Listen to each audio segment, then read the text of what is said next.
Dans son livre « La plus que vive », Christian Bobin écrit « Il nous faut naître 2 fois pour vivre un peu, ne serait-ce qu'un peu. Il nous faut naître par la chair et ensuite par l'âme. Les 2 naissances sont comme un arrachement. La première jette le corps dans le monde, la seconde balance l'âme jusqu'au ciel. Rebecca a dû naître 2 fois pour s'apercevoir qu'elle n'avait pas l'existence qu'elle espérait. Et cette 2e naissance a bien failli lui être fatale. » Vous écoutez Transfert, épisode 325.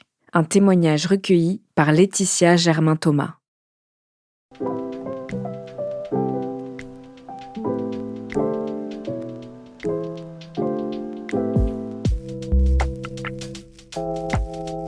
Chez lui, dans une culture juive traditionnaliste, on fait certaines fêtes, mais il n'y a pas de foi particulière, on va dire. On ne va pas à la synagogue, en fait.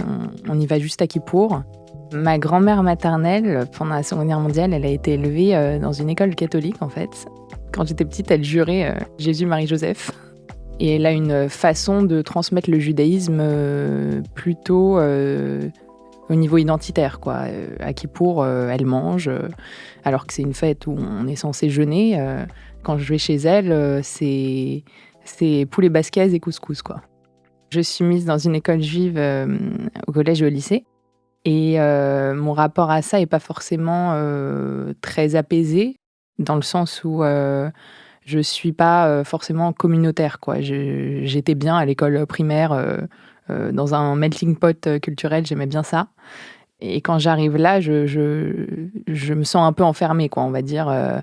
J'ai une culture tellement française, tellement assimilée, on va dire, que je mange du porc et je me sens un peu l'ovni de l'école, quoi. Alors après l'école juive, je fais des études en fac catholique et d'une certaine manière, ça me touche pas mal. Je fais des études de philosophie et on nous transmet certaines choses sur le rapport à Dieu et au christianisme. Pendant le confinement, en 2020, j'ai 21 ans et je vis certaines expériences assez fortes et je développe vraiment un lien fort vis-à-vis du christianisme, à tel point que j'envisage je pense à me convertir à certains moments, et je tombe sur un livre d'une femme qui écrit sur la méditation et la figure du Christ. Et en fait, je lis ce livre et je vis une expérience hyper forte de rapport au Christ, quoi.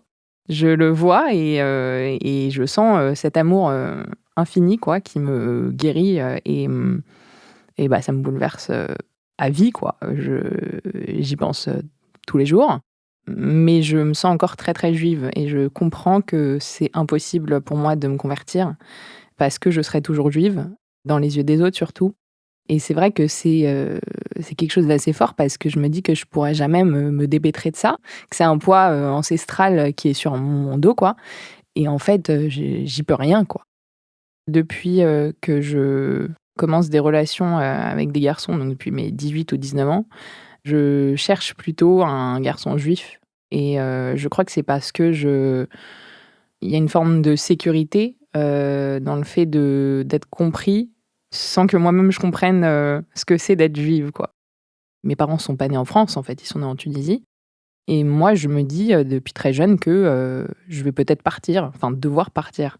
Et j'ai pas envie de faire subir ça au compagnon que j'aurai qui n'est pas juif, quoi. Donc un jour, j'arrive à une célébration juive d'amis de ma famille et il y a beaucoup de monde et ma sœur et moi, on balaye un peu l'assemblée du regard et en fait, on repère en même temps quelqu'un qui est très, très grand, qui a une super belle présence, très charismatique et il dépasse toute l'assemblée d'une tête, il est brun. Ma sœur et moi, on se regarde, on dit: «Bon, il est pas mal lui».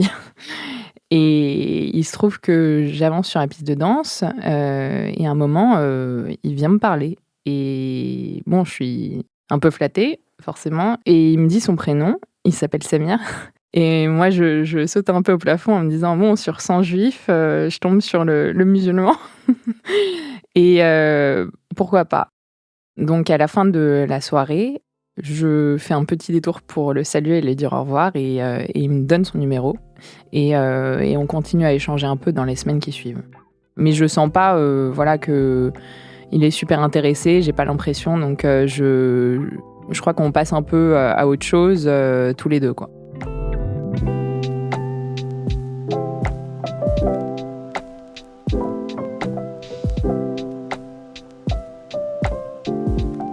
en 2021, donc j'ai 23 ans et je sors de mon école de journalisme et je décroche un stage assez dingue parce que c'est exactement dans le secteur où je veux travailler.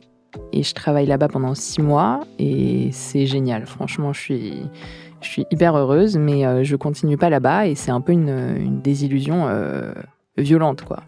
Et je trouve un emploi dans une boîte franco-américaine. Il y a une sorte de prestige derrière, entre guillemets, mais prestige financier. Mais pour moi, ça s'arrête là, en fait. C'est dans le secteur dans lequel j'ai envie de travailler, mais très orienté marketing, quoi. Donc moi, ça me convient pas du tout, au fond, mais je persévère, je force mon corps tous les jours. Et je vais un peu à l'encontre de moi-même pour satisfaire mon père, quoi. Je suis pas bien du tout, hein, mais ça se voit pas. Je le cache, mais je continue tous les jours ma vie, quoi, métro, boulot, dodo. Et au fond de moi, je suis en train d'hurler, quoi. Et je me dis, est-ce qu'il y a quelque chose qui va me sortir de ce tunnel infernal? Parce que j'en peux plus. Enfin, je suis malheureuse, mais personne ne le voit, quoi. Depuis petite, j'ai des problèmes de dos. J'ai la colonne vertébrale tordue. Je me fais masser tous les samedis pendant 2 heures. Donc chez quelqu'un, chez un masseur chez qui je vais, qu'on m'a conseillé. Et chez lui, c'est vraiment que du bouche à oreille. Il a rien d'officiel, il n'y a pas de plaque dehors. Il y a une relation de confiance quand même qui s'installe entre lui et moi. Parce que voilà, ça me fait du bien. C'est la seule chose qui me libère un peu de ces semaines infernales, quoi. Un jour, je vais le voir et il force un peu parce que j'ai des tensions, mais le lendemain, je vais chez ma grand-mère, de qui je suis très proche, et qui a une intuition particulière quand même. Et je bouge un peu l'épaule, j'ai une douleur, quoi, dans l'épaule. Et elle me dit: «Ça va chérie?» Et je lui dis: «Oh, c'est mon masseur qui a dû forcer un peu». Et elle commence à me dire: «Fais attention, ça peut être dangereux». La semaine suivante, je retourne voir donc mon masseur. Sur 2 heures de massage, on prévoit en fait, de faire 1 heure d'exercice pour la première fois en 3 ans. Je suis vraiment fatiguée parce que j'étais sortie la veille et j'avais juste envie de me faire masser, quoi, pas envie de faire d'efforts. Et il me force un peu. Je le sens pas trop, hein, mais j'ai pas conscience de ce que ça peut impliquer, quoi. Il appuie assez violemment. À un moment, il me masse la nuque, en fait. Et comme j'ai des tensions, il appuie comme un bourrin, quoi. Je suis sur le ventre, je me retourne et j'ai la tête qui tourne, en fait. C'est un manège dans ma tête. Et je me dis: «Mais c'est bizarre, je me suis jamais sentie comme ça». Je lui dis que j'ai la nausée, j'ai envie de vomir, il y a quelque chose qui va pas. Je me rhabille, le massage est terminé et j'avais un anniversaire pas loin. Je commence à tituber, je me sens très, très fatiguée, quoi, ça tourne encore dans ma tête, quoi, ça s'arrête pas. Je passe la porte de son cabinet et là, c'est comme, une énorme cuite, quoi, mais sans une goutte d'alcool. J'ai l'impression que j'ai bu, 2 litres de vodka. Je traverse une rue à double sens, sans bien voir, sans bien entendre. J'arrive à l'anniversaire, qui est vraiment à 2 minutes à pied, quoi. Je sens que quelque chose se passe et que c'est pas normal, mais je fais comme si tout allait bien. Il se trouve qu'à table, il y a une psy que je connais, qui est très, très sensible et qui me connaît un peu. Et elle me dit, que dans mon regard, elle voit, beaucoup de peur. Et en fait, quelques minutes avant, j'étais allée vomir aux toilettes, quoi, tellement je me sentais mal. Puis finalement, je décide de rentrer chez moi en taxi et la psychologue, me met dans le taxi. Elle dit au taxi, elle fait un petit malaise, mais elle n'a pas bu, vous inquiétez pas. De peur que je vomisse sur le siège. Je suis dans le taxi, mais c'est pas un taxi, hein, c'est une fusée spatiale. Je me sens tellement mal que je suis plus là, quoi.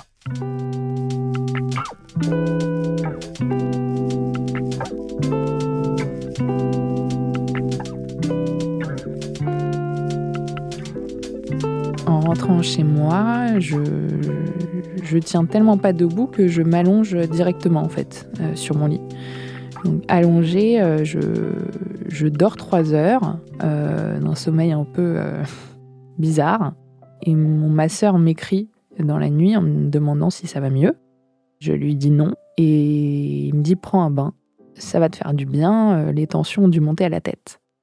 Dans un effort assez fou, je fais couler un bain et dans la nuit, j'écris à ma cousine qui est médecin et je lui explique que ça va pas. Il est 7 heures du matin quand je lui écris et en fait, je me rendors. Il est 9 heures du matin et elle sonne chez moi avec son compagnon qui est aussi médecin. Et je suis assez blanche et livide, quoi, j'ai plus de force. Elle et son compagnon commencent à échanger sur mon état.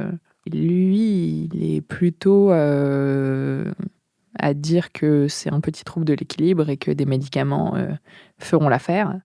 Elle répond qu'elle serait plus sereine si on allait aux urgences faire un scanner. Je m'habille assez rapidement et je vais aux urgences. Elle m'accompagne en voiture. Et là, je commence à prendre conscience au fond de moi que ça va pas. Et j'ai très peur en fait. J'arrive aux urgences et comme on est dimanche matin, il y a pas beaucoup de monde et je suis prise en charge assez vite, mais je dois quitter ma cousine forcément. Et je vois un premier médecin qui se demande qu'est-ce que j'ai parce que j'ai des symptômes, voilà, la nausée, les troubles d'équilibre. Je le vois mettre sa main entre ses 2 yeux, se frotter la tête, se demander est-ce que je dois faire un scanner. Je fais finalement ce premier examen et ils me mettent après ça dans une salle d'attente. Il y a des sortes de cases comme ça où ça donne sur une sorte d'îlot central où tous les médecins sont là et j'entends ce qu'ils se disent en fait.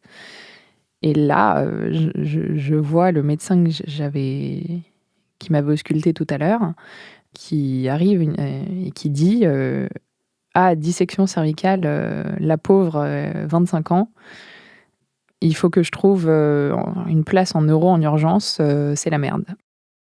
Donc j'écris tout de suite à ma cousine en lui disant que c'est une dissection cervicale et elle me dit que c'est ce qu'elle voulait éliminer.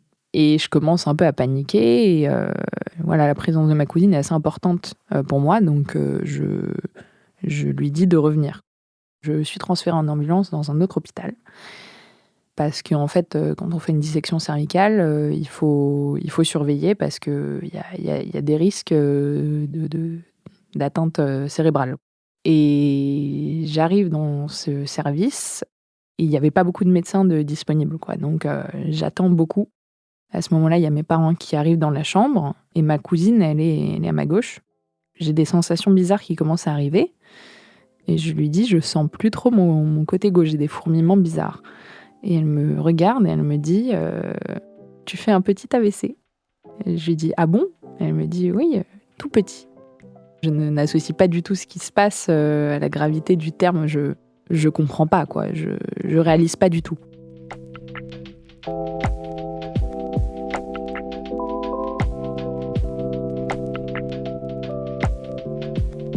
Dans la salle de l'IRM, j'ai l'impression qu'il y a de la lumière, mais qui n'est pas la lumière de l'hôpital, quoi. La pièce se remplit de lumière blanche, en fait.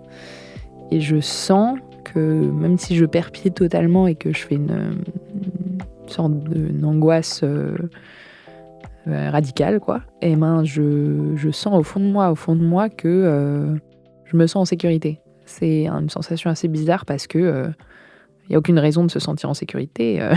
Je suis peut-être en train de mourir, je sais pas, je me dis ça en fait. Et malgré ça, je me sens comme dans une bulle, quoi, un peu ailleurs. Après l'IRM, je retourne dans la chambre et le médecin revient avec les résultats. Et il me dit que j'ai bien fait un AVC, un micro-AVC cérébelleux, donc dans la zone du cervelet. Et je dis au médecin: «Mais voilà, j'ai fait des étirements, quelques exercices et puis après, j'ai eu ce massage». Je mets longtemps avant de comprendre que c'est quand il m'a massé la nuque. C'était tellement violent qu'il a atteint une artère, quoi. Et toutes les minutes qui ont suivi, les heures qui ont suivi, étaient une sorte de long AVC. Donc quand je marchais dans la rue, j'étais en train de faire... j'étais en train de mourir.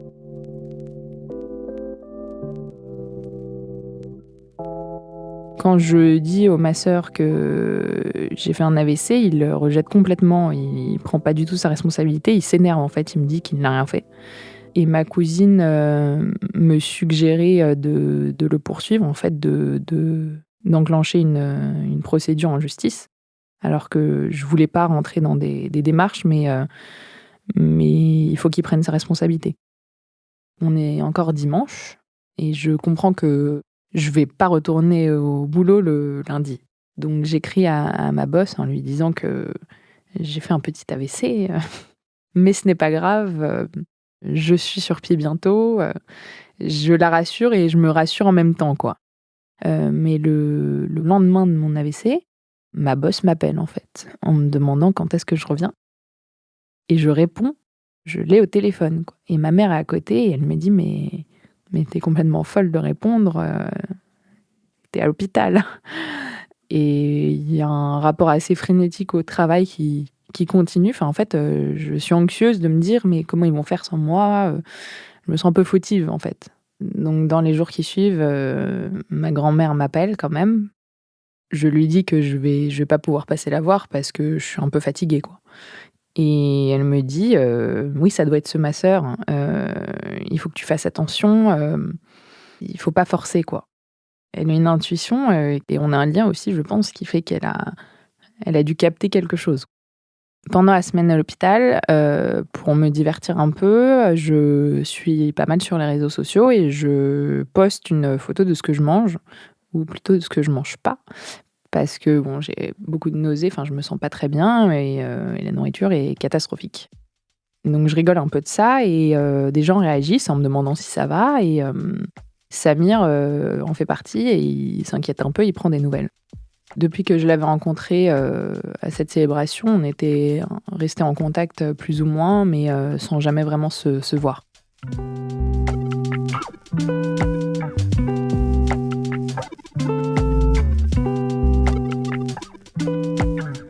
Donc le 7 octobre 2023, je suis encore à l'hôpital et je vois sur mon téléphone qu'il y a une attaque terroriste en Israël. Je prends pas conscience de ce qui se passe non plus et surtout que je suis tellement prise par mon histoire personnelle que je repose mon téléphone et je me dis plus tard.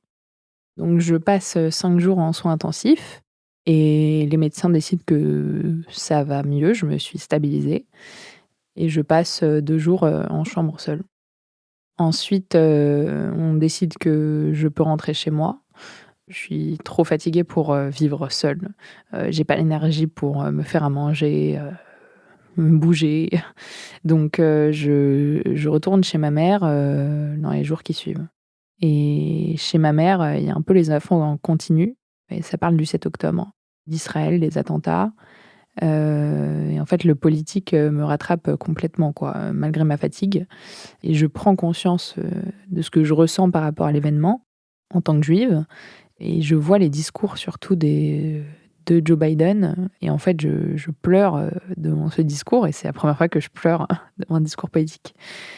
Alors je me dis que mon AVC, c'est un peu une petite chose par rapport à ça, quoi.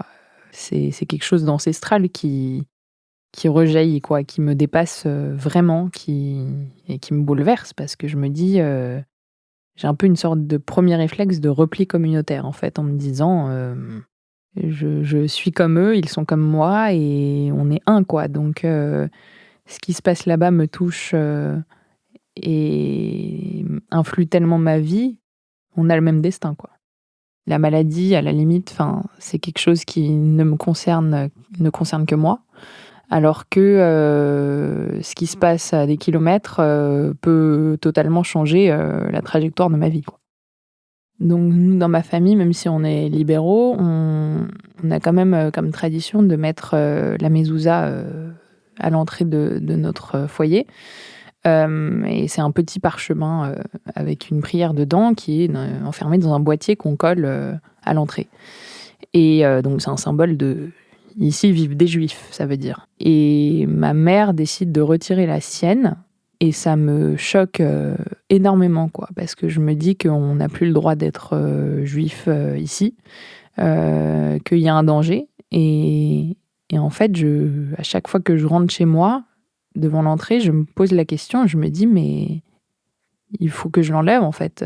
Il y a une sorte d'anxiété, d'insécurité qui est installée, quoi. Et je décide d'enlever la mienne. Samir revient un peu dans ma vie, on échange et je parle de mes relations à ma grand-mère beaucoup. Vu que c'est assez tendu politiquement, elle me dit d'éviter d'en parler autour de moi parce que ça peut être retourné contre moi, en fait. J'ai une amie qui travaille dans un média communautaire. Et comme Samir est un artiste et qui commençait à bien marcher, je lui propose de l'inviter, en fait. Directement à ce moment-là, elle a une réaction de rejet absolu, quoi. Je me dis que c'est totalement injuste.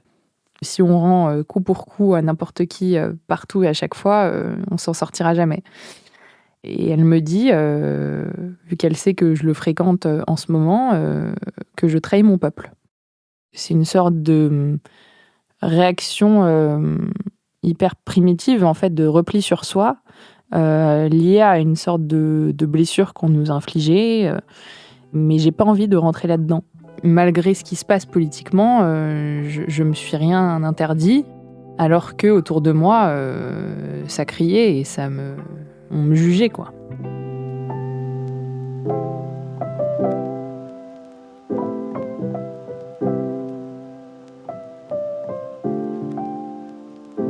Je lis beaucoup de choses sur Internet, notamment par rapport aux probabilités de faire un AVC à mon âge suite à une manipulation. Et je lis que c'est quelque chose de l'ordre de 1 sur 100 000, quoi. J'ai quasiment pas eu de séquelles, en fait, alors que ça aurait pu être vraiment grave. J'aurais pu mourir ou j'aurais pu être paralysée. Je suis quand même passée à côté de la mort. Enfin, c'est la sensation que j'ai. Je décide de prendre certaines voies qui me ressemblent beaucoup plus et je démissionne de mon job. C'est pas super bien accueilli, je le sens, mais je le fais quand même parce que je peux plus me mentir. Et surtout, c'est impossible pour moi de retourner dans quelque chose qui me ressemble pas, quoi. Mon dernier rendez-vous à l'hôpital pour les scanners et les vérifications, le médecin m'a montré l'image de mon cerveau et de la tâche qui est là pour toujours. Et ça m'a beaucoup chamboulée de voir cette image. Après, c'est une petite tâche, mais c'est quelque chose qui est caché et qui fait partie de moi, quoi. Aujourd'hui, je fréquente plus Samir, mais en tout cas, ça m'a permis de me dire que justement, ça peut être un enrichissement bien plus grand de partager son judaïsme avec quelqu'un qui n'a pas ça en lui. Mais ça nécessite beaucoup de discussion, quoi. Ça nécessite beaucoup de compréhension de soi, mais je crois que c'est possible. Tous ces chocs d'octobre 2023 successifs m'ont donné l'envie de vivre, je pense, plus qu'avant. Et surtout, tout ça, finalement, m'a ramené à moi et avoir failli mourir m'a vraiment sauvé la vie, quoi.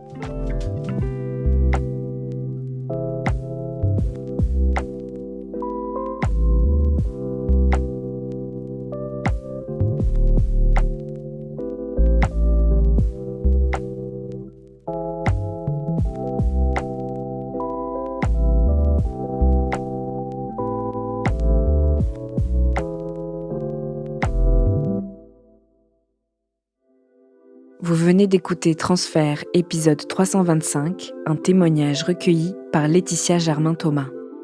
Cet épisode a été produit par Slate Podcast. Direction éditoriale, Christophe Caron.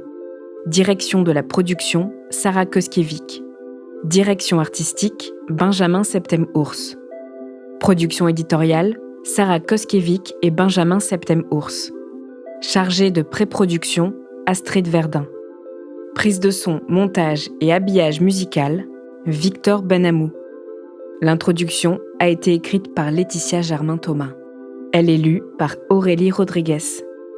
Retrouvez Transfert tous les jeudis sur slate.fr et sur votre application d'écoute préférée. Découvrez aussi Transfert Club, l'offre premium de Transfert. 2 fois par mois, Transfert Club donne accès à du contenu exclusif, des histoires inédites et les coulisses de vos épisodes préférés. Pour vous abonner, rendez-vous sur slate.fr/transfertclub.